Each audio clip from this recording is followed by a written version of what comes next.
Olá pessoal, tudo bem com vocês? Professor de Geografia, Raimundo Cruz, passando aqui para mais uma aula. E nessa primeira aula eu quero destacar aqui alguns detalhes que nós vamos fazer, né? Vamos desenvolver durante esse ano de 2021. Primeiro agradecer a Deus, né, por mais uma aula, por mais um ano, pelas nossas vidas, né? O Senhor tem preservado as nossas vidas, graças a Ele. E nós rogamos a Ele também que nesse ano de 2021 nós possamos superar todos os obstáculos, né, que vieram ao encontro do ano de 2020, ok? Nós tivemos muitas dificuldades no ano passado, mas nós vamos superar todas essas dificuldades nesse ano de 2021. Então eu quero convidar vocês aqui a esse desafio, né, de a gente superar, lógico, dependendo das nossas forças, das nossas disposições, né, é que nós vamos superar e contar com a glória de Deus, né, nas nossas vidas. Sejam bem-vindos, né, mais uma aula, como disse, e eu queria destacar aqui, primeiramente, o objetivo nosso, né.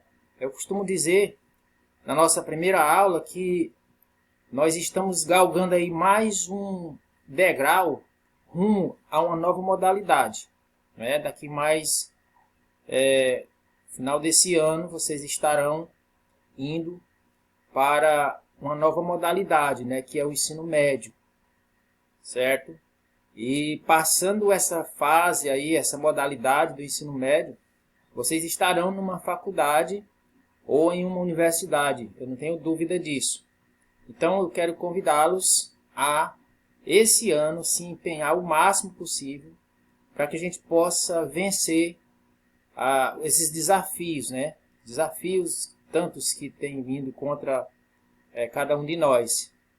E vocês que têm esse desafio, eu quero me unir a vocês como professor para que a gente supere todas essas dificuldades. Então, olha só. O objetivo da nossa disciplina, né, nesse nono ano, é informar as últimas, digamos assim, os últimos detalhes do ensino fundamental maior. Né?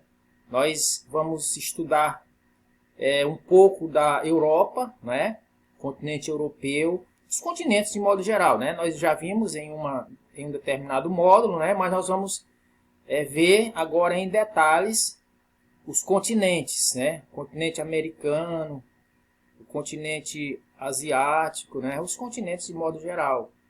E também nós vamos ver algo ainda sobre a África, né? Nós terminamos o nosso módulo 4 falando sobre a África, mas nós precisamos ainda rever alguns detalhes sobre o continente africano. Até porque nós dissemos ao longo do ano de 2020, quando começamos a falar sobre o continente europeu, de que quando se fala na África, a gente liga logo pobreza, né? Pobreza, dificuldades, né? Gente morrendo, né? Doenças, né?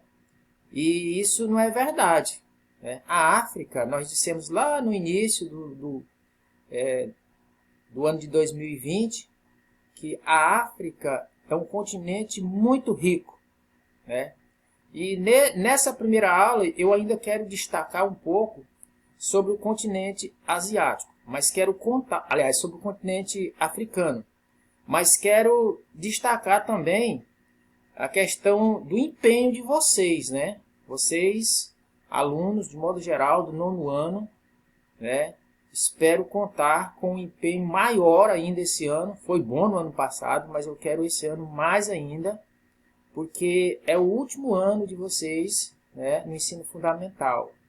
E nós precisamos entregar vocês para a outra modalidade preparados, né? Nós temos tido boas surpresas, né, de alunos que ao deixarem o nono ano e vão para o ensino médio, vão com boas referências, grandes aprendizados, né?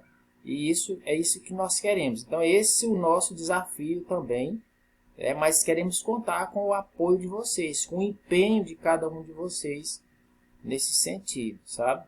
Eu estou me propondo a contribuir o máximo possível no que diz respeito às informações, é isso?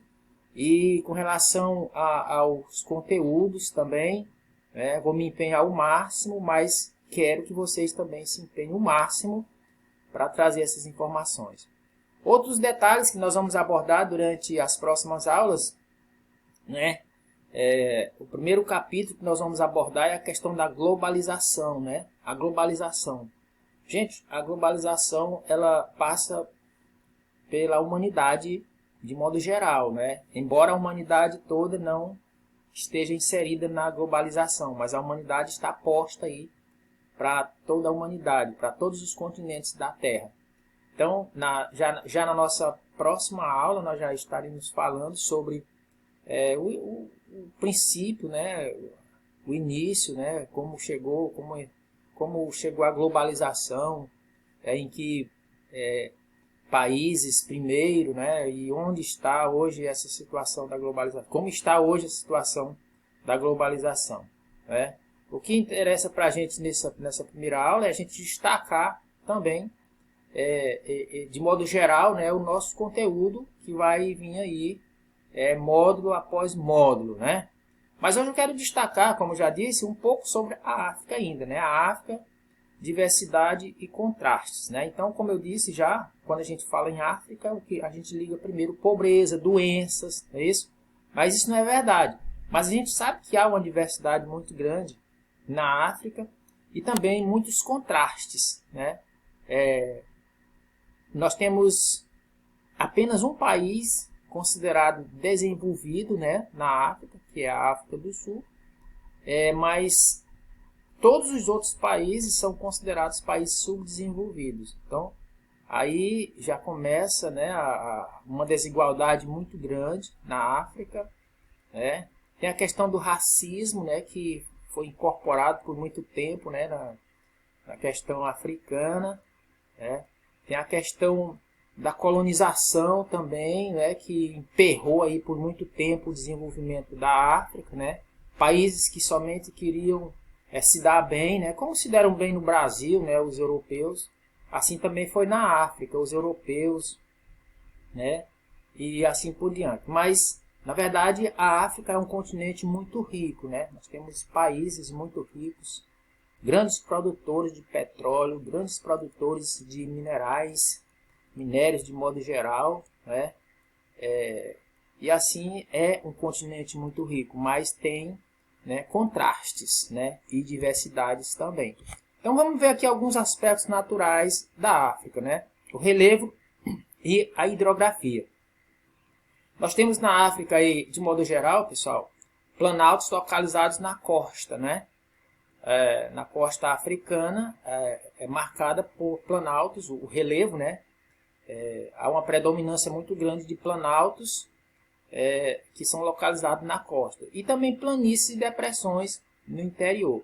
Olha, gente, essas são as marcas, ou digamos assim, o que se destaca mais, né, na questão dos aspectos naturais da África com relação ao relevo, né? São os planaltos, as planícies e as depressões. Okay? Os planaltos são as áreas mais altas, né? As planícies vocês já sabem, né? São áreas planas, né? E as depressões são aquelas áreas que estão abaixo do ponto que a gente costuma dizer o ponto zero, né? Em relação à altitude, né? Em relação à altitude, geralmente esse ponto zero, né? 0 metro acima do nível do mar, geralmente está na costa, né? Ou na margem dos oceanos. Isso não é regra geral, mas geralmente está. Por exemplo, no nosso estado, o ponto zero, ou digamos assim, o nível do mar, 0 metro acima do nível do mar, deve estar ali nas imediações de Luiz Correia, né? No nosso estado. E lá e assim por diante, lá em Fortaleza, lá em São Luís, né? Lá no Rio de Janeiro, lá em Recife, e assim por diante. E à proporção que a gente vai avançando rumo ao interior do continente, né, rumo ao interior dos estados, aí nós vamos tendo os planaltos, né, as áreas mais altas do país ou do continente, né? No caso aqui estamos falando do continente africano, e aí as planícies são as áreas mais baixas, né? As depressões são as áreas que estão abaixo do nível do mar, né? Já está dizendo, as depressões, né? As depressões é como se fossem buracos, né, na terra, né? Os vales, né, que estão abaixo do nível do mar, né? Nós, aqui na nossa capital, possivelmente estamos a mais ou menos uns 70 metros, 70 a 80 metros acima do nível do mar, né? E quem está lá em Luiz Correia deve estar a 0 metro acima do nível do mar. Isso não é regra geral, mas é o que a gente tem para informar para vocês, ok? Muitos rios nascem próximo ao litoral, né? Correm em direção ao interior, e alguns dos rios africanos desaguam em lagos. Olha só, aquela velha história que a gente fala de vez em quando que toda a água corre para o mar, isso não é verdade, viu, gente? Lá na África tem alguns rios que desaguam em lagos, eles não vão para os oceanos, né? Isso não é regra geral também, né? Mas alguns rios correm em direção ao interior. Veja bem, olha, na prática, aqui para nós, os nossos rios, o Rio São Francisco, o Rio Parnaíba, os rios aqui do Brasil, né, eles correm em direção aos oceanos ou ao oceano, tá certo? Já lá na África, isso não é regra geral também, mas a maioria dos rios, ou parte deles, desaguam em lagos e correm em direção ao interior, ao centro do país ou do continente. No caso aqui estamos falando de um continente, né? E acabamos de falar do Brasil também, né? Que a maioria dos rios brasileiros, ou pelo menos alguns deles, correm e desaguam no oceano, ok? A principal bacia hidrográfica da África é a do Nilo, né? O rio mais importante, né? E seus afluentes, certo? O rio Nilo, que foi aí palco de grandes civilizações no passado, né? Grandes civilizações se originaram ali nas margens do rio Nilo, né? E de outros grandes rios no mundo. Por quê? Porque era onde eles encontravam, né, maneiras, né, e meios para poder sobreviver. Por conta primeiro da água, né? Nenhum ser vivo, né, em se tratando de humanidade animal ou animal, nós pode sobreviver sem água, né? Pelo menos é o que a gente pode deduzir, né? Nós não podemos sobreviver sem água. Outros animais também nós acreditamos que não podem sobreviver sem água. Então, por isso, no passado, as grandes civilizações se originaram ao longo dos rios, né? Nas margens dos rios. E o rio Nilo foi um deles, né? Foi um desses rios que deu origem a grandes civilizações, né? E os seus afluentes também. Ao longo do seu curso, o Nilo atravessa áreas de clima desértico. Olha só, na África nós temos grandes desertos, um deles é o deserto do Saara, né, que passa aí pela África, está ali. E o Nilo atravessa parte desse deserto, né, e o clima também, né, lógico, atravessa o deserto, atravessa áreas de clima desértico também. E a gente às vezes atribui à África um continente muito seco, em se tratando de chuva, né, de precipitações, que são chuvas, né, mas na África chove bastante também, mas por ser um continente bem grande também, extensão territorial bem grande, né, tem dificuldades com relação a essas áreas, né, de deserto, com relação à questão da água, né. Não é que hoje no deserto não se possa extrair água. Hoje, com as tecnologias que nós temos, no próprio deserto já se pode extrair água e até produzir alimentos, né, em desertos, por conta das tecnologias avançadas que nós temos hoje, ok? Variações de níveis sazonais, ok? Aqui níveis sazonais aqui não é todo o tempo, né? Já está dizendo, são sazonais, por época, né? É o que acontece aqui, por exemplo, chuvas sazonais. Nós estamos num período chuvoso agora. Nós não estamos no inverno, viu, gente? A estação que está agora no nosso hemisfério sul,